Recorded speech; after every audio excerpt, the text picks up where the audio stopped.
Welcome to Power and USA of NWA. Now, before we get started, I wish to sorry, I'm botching because I messed up on Rampage. I forgot it was coming on at 7 last night.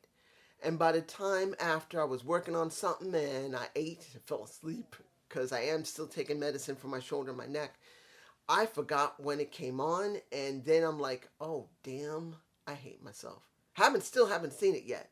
I want to see it before the Battle of the Belts, so I will be watching it a little later, before Battle of the Belts.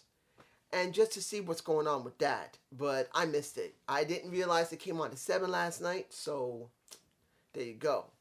And USA and Power was there. And I could have done a review, but I was waiting for USA to come out.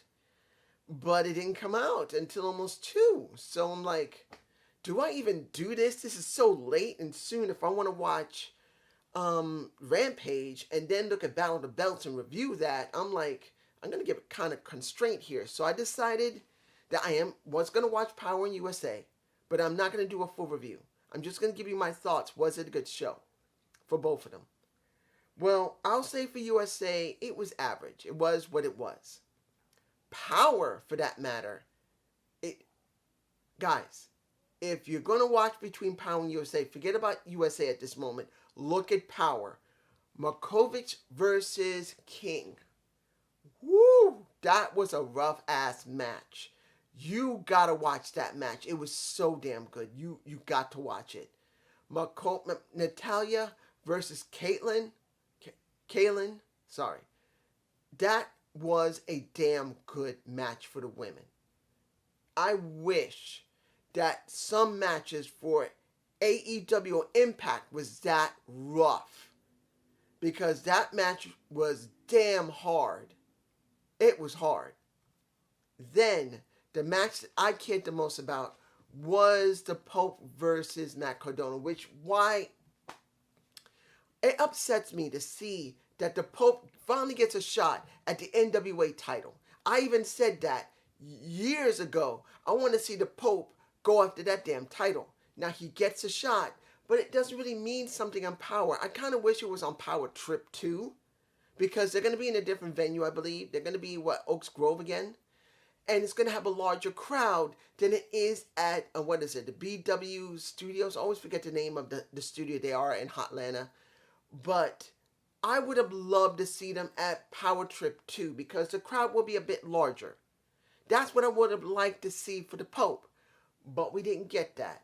Did the crowd act pretty active? Yes, it was, even though it's very small. In the end, I didn't expect Cardona to win here. I mean, it's obvious they're still setting up for Nick and him, and it hurts me. It hurts me that the Pope finally gets a shot at that title, but then it doesn't really get something special. I'm just saying. Overall, both shows were pretty cool.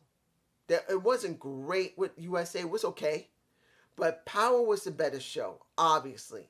I liked Power. I really did. And when it came to Markovic and the Pope, those were the two best matches. Now, the Misery Fateful, I gotta say, that one's gonna be very interesting to see what Judas with Sal and the Gimp is gonna be like. I'm not gonna say it isn't interesting, and I gotta say this before I end this.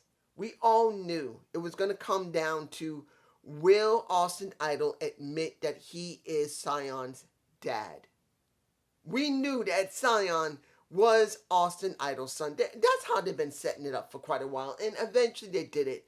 But I kind of wish it had been revealed at a pay-per-view, not on a Power. A pay-per-view would have made it more substantial, more important, more meaningful. But they decided it dragged out for so long. Since Sion has been there, they had to just get it over with. So, who's your daddy? Idol's your daddy. Do I believe it means anything? I don't know. It's going to depend on how they're going to book him now. And this is just how I feel. And I know this is a very short talk about Power in USA. I'm sorry. But with so much that's going to happen, I want to see if I can watch a little bit of Rampage before the Battle of the Belts come out. I'm just saying. Peace.